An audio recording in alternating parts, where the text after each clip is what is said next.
নমস্কার, আমি শিল্পী।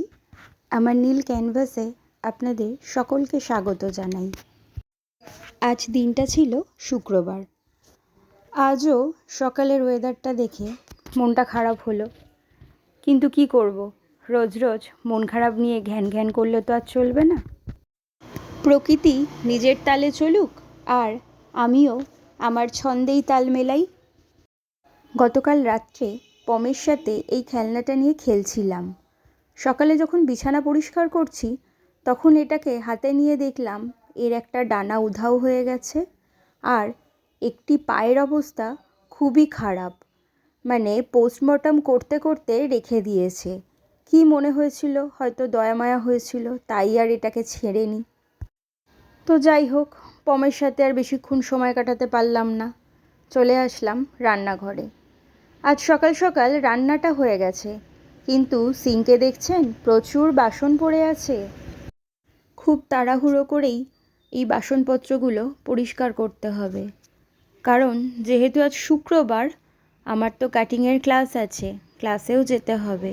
তার আগে আজ একটু দোকানেও যেতে হবে, মানে আমি আর বাবাই একসাথেই বেরিয়ে পড়ব। বাসন মাজতে মাজতে যখন বাইরের দিকে তাকাচ্ছিলাম, মনটা এত বাজে লাগছিল, কি আর করব, ওয়েদারটা কি খারাপ বলুন তো। সকলেরই হয়তো এমনই হচ্ছে। এই আবহাওয়ার উপর না অনেক মানুষের জীবনযাত্রা নির্ভর করছে। আমাদের যেহেতু ফার্টিলাইজার শপ, মানে সারের দোকান, তাই বিভিন্ন চাষিরা সেখানে আসে। চাষিদের অবস্থা না এই বছর খুবই খারাপ। তাদের কথা শুনতে শুনতে আমাদের নিজেদের মনটাও খারাপ হয়ে যায়। যেহেতু আমাদের ব্যবসাটা চাষিভিত্তিক, তাই তাদের হাল না ফিরলে আমাদেরও কিন্তু অবস্থা খারাপই হয়ে থাকে।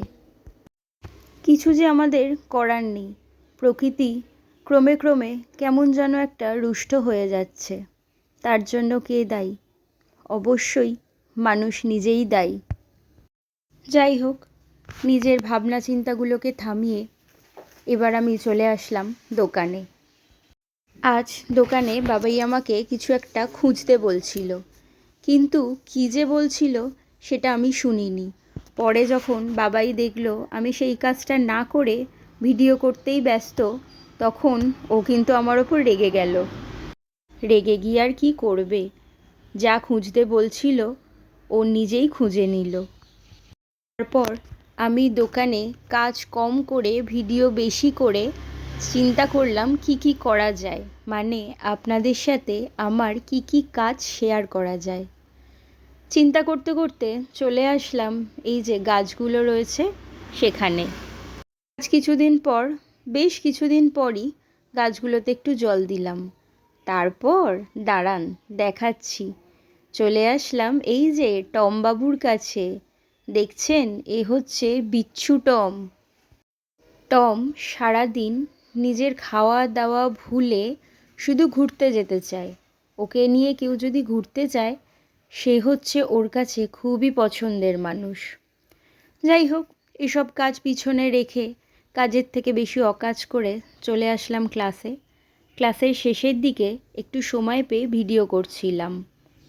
ভিডিওটা যখন আমি করছিলাম তখন প্রায় আধা ঘন্টা বাকি ছিল ক্লাস শেষ হতে। তাই সবাই যে যার মতো কাজ করছিল, আর কিছু পেন্ডিং কাজ ম্যামকে দেখাচ্ছিল। আমি কিন্তু এখানে আমার একটা জিনিস সেলাই করছিলাম, মানে কাজের থেকে বেশি অকাজ আমি এই শার্টটার সাথে করিনি। সামনেই যেহেতু সরস্বতী পুজো, তাই এই শার্টটা আমার মনের মানুষকে উপহার দেওয়ার ইচ্ছে আছে, কিন্তু সেই ইচ্ছেটা কতটা কার্যকরী করতে পারবো জানি না।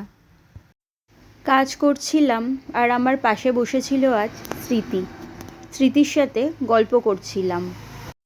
স্মৃতি আমার ভীষণই ভালো বন্ধু। ও আমাকে এই ভিডিও বানাতে বেশ অনেক কিছুই গাইড করে দিয়েছিল, তাই এই সংক্রান্ত ব্যাপারেই ওর সাথে একটু কথা বলছিলাম আর নিজের হাতের কাজটা শেষ করছিলাম।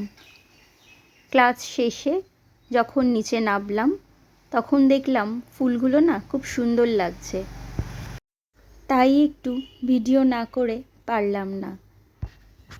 মিশনের যেখানে মন্দিরটা আছে, মন্দিরের সামনেই খুব সুন্দর ফুল দিয়ে সাজিয়েছিল মেলার সময়।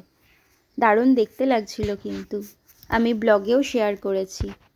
এখন ফুল গাছের সংখ্যা ওনারা কমিয়ে দিয়েছেন ঠিকই, কিন্তু সৌন্দর্য কিন্তু এতটুকু কমেনি। দেখুন, আগামী বছরে ক্ষীরাই যাওয়ার আমার বড় ইচ্ছে আছে। জানি না সেটা পূর্ণ হবে কি না, তবে চেষ্টা করে দেখতে পারি। ক্লাস শেষে আমি আজকে চলে আসলাম বাড়িতে। বাড়িতে এসে দেখছেন একটা পুচকু ছানা কেমন দরজার ভিতর থেকে উঁকি মারছে। পমের সাথে আমার দেখা হয়েছিল সেই সকালবেলা, আবার দেখা হলো এই দুপুরবেলা। দুপুর মানে আজ আমার বাড়ি ঢুকতে প্রায় 3টে বেজে গিয়েছিল। সারাদিনে যেহেতু ও একা থাকে, তাই ওর না অনেক কথা জমে থাকে। ও সেগুলো আমাদের বলার জন্য পাগল হয়ে যায়। মাঝে মাঝে ও রাগও করে বসে থাকে। কি করব বলুন তো, সময় যে ওকে একেবারেই দিতে পারি না। আমার পমের সবচেয়ে পছন্দের মানুষ হলো বাবাই। বাবাইকেও ভীষণ ভালোবাসে।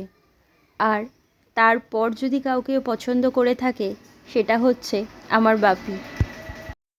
ভিডিওর কিছু আগে আপনারা যে টমকে দেখলেন, টম হলো আমার বাপির পোষ্য। এই টম আর পম এরা দুজনেই কেউই কিন্তু আমাকে পছন্দ করে না। কেন জানেন?